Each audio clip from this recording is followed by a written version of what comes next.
a film with a number in the title in lieu of a letter. Because those types of movies always turn out well. Just ask Mithrigan and Fan4stick. Those films were all great. I'm sure this movie will be great too.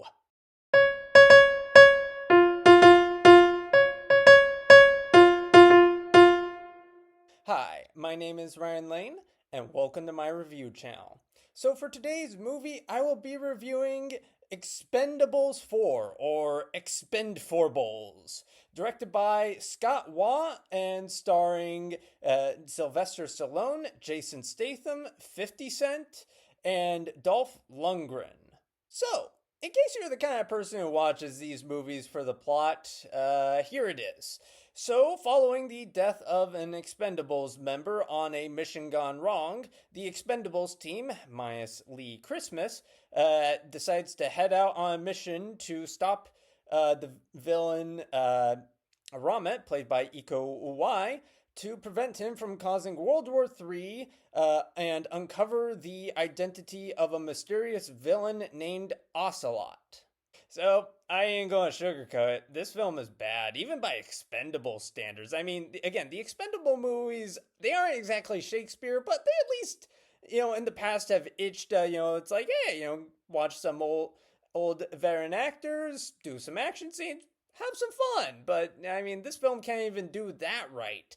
I mean, the screenplay fails at this for multiple reasons. For starters, the characters. Simply put, the characters, instead of having personality, all they have is just witless banter. Banter that, like, barely makes you laugh. Again, it's not painfully unfunny. There aren't moments where you go, really? They're just unfunny and don't get the laughs that the filmmakers were clearly going for when they wrote the script. And then there are new characters, like the film introduces a girlfriend like Gina, played by Megan Fox. Barely gets any introduction whatsoever. She sort of just shows up in the movie, and the audience is sort of just expected to go along with it, as if this character has been a part of the franchise since the beginning almost. And yeah, so that right there, plus other characters. I mean, a character will show up, and then an older character will go, oh yeah, this is the new guy, expository line of dialogue here, expository line of dialogue there. That's it. And the film just sort of leaves it at that. And so because of that, this causes all attempts at humor and pathos to just fall pretty much completely flat. Like, it's again, I will say there are a few chuckle-worthy moments where I was like, okay, all right, that was pretty funny. Involving the dynamic between the characters, but the chemistry between the Expendables is okay at best and almost non-existent at worst.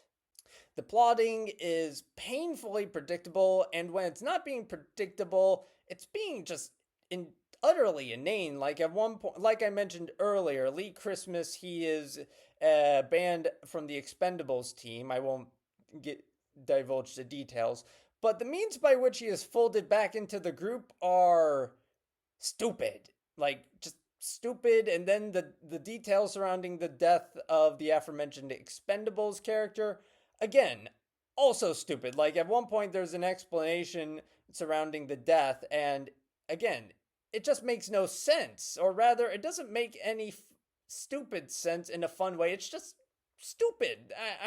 My apologies if I seem for a lack of words here, but stupid just sums up this movie so well. So the actors are pretty much slumming it at this point in the franchise, and honestly, given the material they have to work with, I can't blame them. Like, if I was given a barely two-dimensional character with a hyper simplistic character arc to boot, I wouldn't feel very compelled to put in much effort in my performance either. Lee Christmas, he's a character who needs to learn to put the mission first. Gunnar Jensen, played by Dolph Lundgren, is struggling to hit the target following his self-imposed sobriety. And the villain of the movie, Ramat, played by Iko Uwais, he is a mercenary who wants to cause World War III between the US and Russia, and he likes to kill people even after promising he won't if they divulge information, and that's it. So he's not a very interesting villain. And yeah, just no, yeah, all of these characters have no interesting character arcs whatsoever. So, even by the relatively low bar set by the series, the action scenes are surprisingly weak. And part of this is due to the fact that the special effects are on par with what you'd find in an Asylum movie. I mean, actors are shot against shoddy green screen, and the sets are populated with ultra fake CGI. I mean, this film was made on a budget of $100 million. Now, granted, by blockbuster standards, I mean, a mil is relatively cheap, but still $100 million, and that's the best they could do in terms of the special effects. It's just weak. Even the sound effects are just stock, like what you'd hear in a film with a few $100,000 to its budget, not $100 million. Not helping matters is the fact that the action scenes are shot in close up with ultra shaky cam that is so shaky you'd think a monkey was handed the camera and just was told to go for it. I can't. I mean, I don't exactly need my action scenes to be 100% John Wick 100% of the time, but by God, I would like my action scenes to have just a little bit of thought and care put into them, for God's sake. Like, heck, even Guy Ritchie's Operation Fortune Ruse de Guerre, even that film managed to have okay action scenes. I could actually see what was going on half the time in that movie. With this movie, it's like, you blink, you will miss so much. The cuts come so fast, and the action scenes aren't allowed to breathe. It's and then there's the fact that the action set pieces themselves take place in the most boring places imaginable: a bar, a warehouse, and a boat. And not even an interesting bar, warehouse, and boat. It just.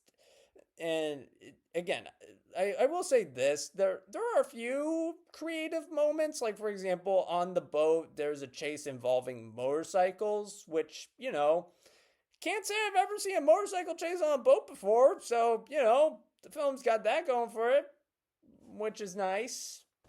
But otherwise, the action scenes are nothing that you haven't seen done better in countless other movies. So, though it might satisfy some die-hard action fans, Expend4bles will bore everyone else thanks to stock characters and bland action set pieces. So, with all that in mind, I will be giving Expend4bles 1.5 out of 5 stars. Anyway, thank you for watching. Have a good rest of your day. If you like this review and would like to see more like it, be sure to like and subscribe and leave a comment down below. And for today's comment section prompt of the day, what is your favorite Expendables movie and why?